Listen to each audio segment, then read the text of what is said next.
सो Disney plus की पहली mature R rated आ चुकी है, आर रेटेड तो नहीं कह सकते पर मैच्योर सीरीज आ चुकी है जिसका नाम है एको, जिसमें फर्स्ट एपिसोड में डेयरडेविल का कैमियो है, वन शॉट एक्शन सीक्वेंस है और बस फर्स्ट एपिसोड ही अच्छा था। उसके बाद आने वाले एपिसोड्स में लोअर की बात होती है किस तरह से कि कोई परिवार के लोग जो नेटिव अमेरिकन हैं उनमें कुछ स्पेशल पावर होती है जिसकी वजह से वो दूसरों को हील कर लेते हैं और कुछ ज़्यादा उसके माइंड में झांक सकते हैं। ये बिल्कुल वैसे कहावरी जैसी पावर से रिलेटेड कर रखा है, पर लेकिन कहावरी पावर्स टेलीकिनेसिस है ना कि माइंड रीडिंग या फिर हीलिंग की, पर लेकिन यहाँ पे थोड़ा सा कनेक्शन बनाने की कोशिश करी गई है। फिर उसके बाद हमें स्टोरीज में ये दिखाया जाता है कि किंग क्वीन है जो एको है वो बनना चाहती है किंग क्वीन, और जिसकी वजह से वो किंग क्वीन का एम्पायर गिराना चाहती है जिसकी वजह से उसके फैक्ट्री उड़ा देती है। फिर उसके बाद यहाँ पे उसके पीछे लोग पड़ जाते हैं किंग क्वीन के सोल्जर। फिर उसका किंग क्वीन को होश आता है और यहाँ पे उसके आँख पे वो चोट लगी है, यानी कि वो बच गया था, जिंदा बच गया था। तो उसके यहाँ पे एको के कान आँख में मशीन लगा लेता है जिसकी वजह से वो उसकी कोई ज़रूरत ना पड़े कि बात करने के चक्कर में।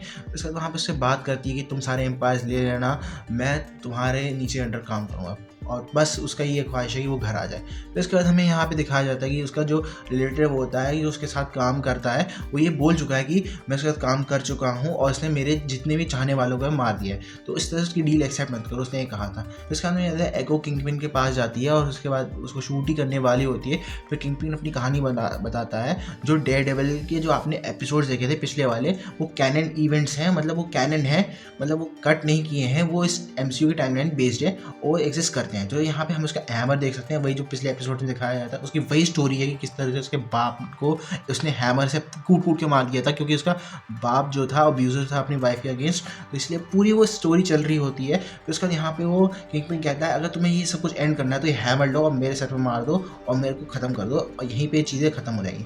वहाँ पर उसको नहीं मारती, वहाँ से चली जाती है। फिर उसके बाद यहाँ पे लास्ट एपिसोड में दिखाया जाता है कि किस तरह से कहानी अनफोल्ड होते हुए नजर आती है कि एको की जो पावर्स होती हैं वो उसके एंसेस्टर से रिलेटेड होती हैं जिसकी वजह से वो किसी को भी हील या फिर कंट्रोल कर सकती है उसके माइंड में। फिर उसके बाद यहाँ पे हमें दिखाया जाता है कि किस तरीके से कि जो एको है यहाँ से निकलने वाली होती है, तो किंगपिन यहाँ पे उसके कबीले में आके उसकी दादी माँ उसके दोस्त को कब्जे में ले लेता है। फिर उसके बाद यहाँ पे एको जाती है उस बर्ड के द्वारा जो सिग्नल्स को देती है कुछ गड़बड़ है। फिर उसके बाद हमें यहाँ पे दिखाया जाता है कि जो एको वहाँ पे जाती है और अपने माँ से मिलती है, मतलब माँ है या फिर उसकी इमेजिनेशन से मिलती है। फिर उसके बाद यहाँ पे समझाती है कि तुम सबसे बेहतर हो, तुम्हारी सारी जो हमारी एंसेस्टर की पावर है कि वो तुम्हारे अंदर ही है और एक गिफ्ट है, उसको गिफ्ट की तरह समझो। और उसकी माँ उसको अपनी सारी पावर्स देती थी और कॉमिक एक्यूरेट सूट में एको आ जाती है और बिल्कुल अच्छा सूट है, मैं इसको डिनाई नहीं कर सकता, उसमें कितनी अच्छी लग रही है। जिस तरह से वो कैरेक्टर सेटअप किया गया था एको का बहुत ज़्यादा अच्छा है, क्योंकि जिस तरह से स्टोरी दिखाई गई है बहुत ज़्यादा मेरे को पसंद आया। अगर हम आगे बात करें तो इसका क्लाइमैक्स बहुत ज़्यादा अंडरवेलमिंग नज़र आता है।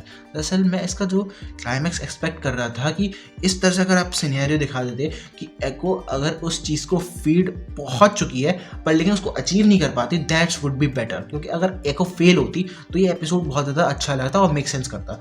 अगर आपने फिर से वही टिपिकली वाला एक्शन सीक्वेंस क्रिएट करने की कोशिश करती है तो वही चीज़ ख़राब कर देती है आपकी एपिसोड्स को। जिस तरह से आप यहाँ पे उसकी पावर्स अननेचुरल चीज़ें कर लेते हैं क्योंकि कुछ एक्टिवेट कर लेते हैं, सारे जिनके पास कबीले से रिलेटेड होते हैं उनके पास पावर आ जाती है, that doesn't make any sense. क्योंकि मतलब आपको ग्राउंडेड स्टोरी रखनी है, इनको सीक्रेट वॉर से कनेक्टेड नहीं रखनी है। दरअसल इनके दिमाग में ये चल रहा है कि हर एक कैरेक्टर को हम सीक्रेट वॉर्स में लगाएं, पर मैं कहता हूँ कि हर एक कैरेक्टर को सीक्रेट वॉर्स में दिखाने की जरूरत नहीं है। That's a multiversal level threat, this is a grounded person who are fighting their in life and their personality. इनको सीक्रेट वॉर्स में ये ज़रूरत नहीं है ये चीज़ें करने की, जिसकी वजह से आप हर एक किसी चीज़ को सफ़र करते हो, आप कहानी को सफ़र करते हो, जिसकी वजह से एको जो इतनी ब्यूटीफुल सीरीज थी जिससे स्टार्ट हुई थी वो वहाँ पे क्लाइमैक्स में इतनी ज़्यादा डंप जाती है जिसकी वजह से मैं भी यहाँ पे परेशान हो जाता हूँ कि इतना अच्छा कैरेक्टर को सेटअप किया, ये हरकत कर दी। मैं इसके हाल एक वीडियो में बात कर चुका हूँ, जो मार्वल की शोज़ में यही प्रॉब्लम होती है कि वो स्टोरी और कैरेक्टर को सीरियस लेके चलते हैं पर लेकिन अगर आप क्लाइमैक्स हिट नहीं कर पाते जिसकी वजह से आप ये सोचते हो कि अब लास्ट एपिसोड है हम इसको कुछ ऐसा कर देंगे जिसकी वजह से सीक्रेट वॉर से कनेक्ट हो जाएगी, नहीं करना है ये चीज़।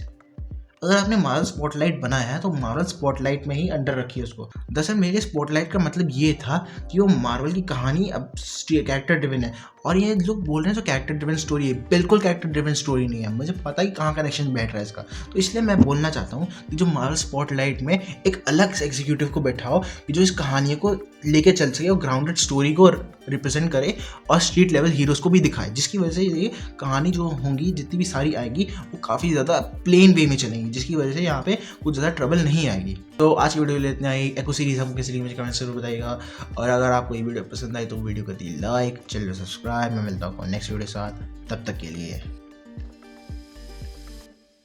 पक्का पक्का। जरा मुझे ये उठाने दीजिए, थैंक यू। मैडम, डॉक्यूमेंट चाहिए आपको? है जी, डॉक्यूमेंट चाहिए तुझे? दे तेरे को डॉक्यूमेंट। बाय। आपको कभी भी डॉक्यूमेंट नहीं मिलेंगे।